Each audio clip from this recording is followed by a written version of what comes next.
What's going on, guys? Another trade went down in the NHL today. Edmonton trading Ryan Strome to the New York Rangers for Ryan Spooner. So, honestly, this might be the first time in a while I feel like Shirelli actually won a trade. You don't say that too often. Last time might have actually been the last time these two teams made a trade when he got Cam Talbot for a few draft picks. So I'll show you guys what Ryan Strome's looking like in game. As you can see there, 25 years old, 80 overall, high top 9 4 potential, making $3.1 million for I think 2 more years.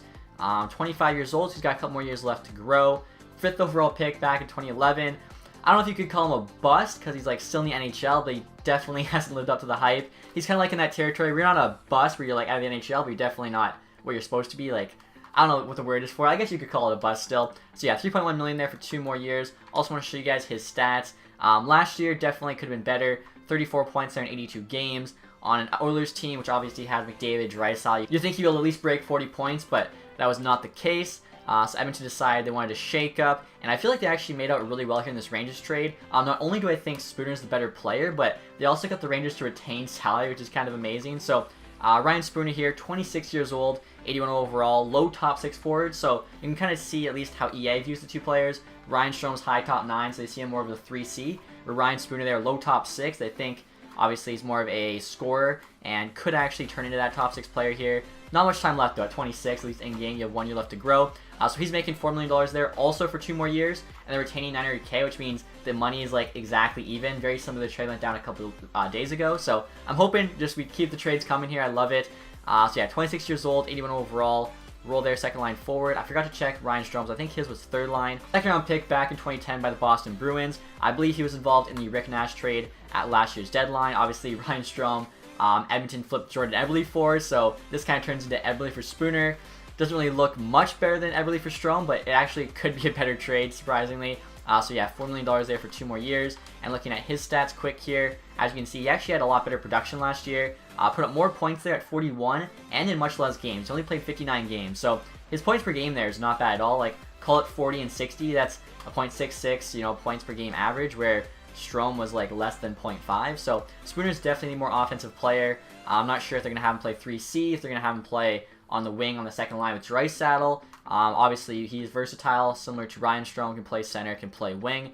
Really quick here, I just want to look at Strome's role. Yeah, he's a 3rd line scoring forward. So the Rangers want Strome here. The value is pretty even, but I do believe Spooner there has a bit more. And I haven't even retained on him yet, so like I was saying, we have to retain $900K. So I feel like Edmonton definitely says no to this offer. Let's find out though.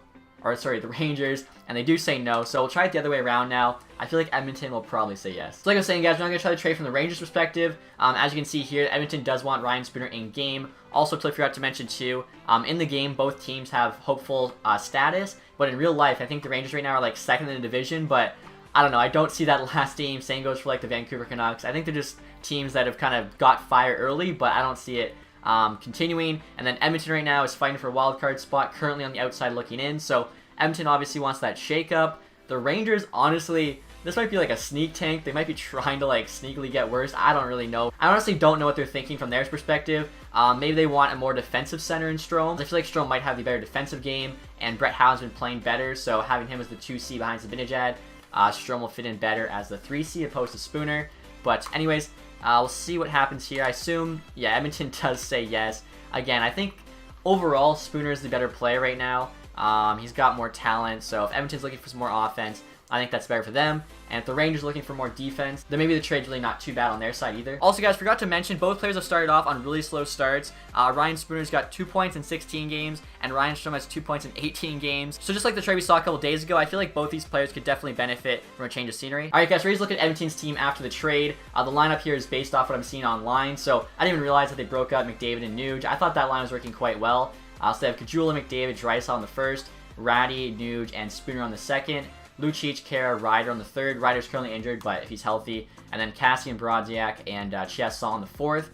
Personally, I feel like they should honestly go back to Nuge on the first line with Ratty and McDavid. I feel like that line is playing quite well. Have Draisaitl drive his own second line with Spooner on the one wing. And then you can even go Ryder. I felt like there was a pretty nice German connection there. They were playing well.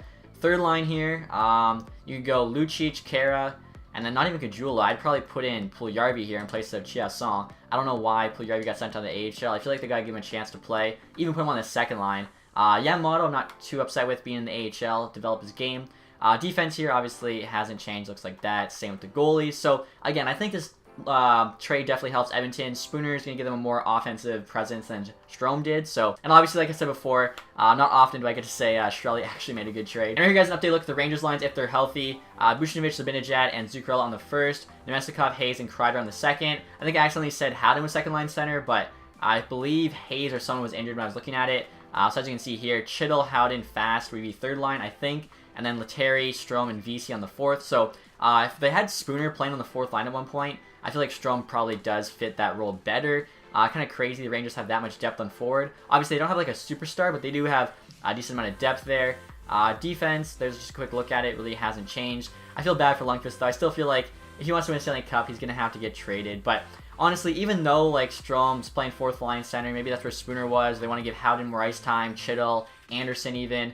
I still feel like the Oilers win this trade, but we'd love to hear what you guys think in the comments section. And besides that, guys, hopefully you enjoyed this video. If you did, leave that thumbs up. Also, if you're not subscribed yet, make sure you do that. Thank you again for watching, guys. Have a nice day. Goodbye.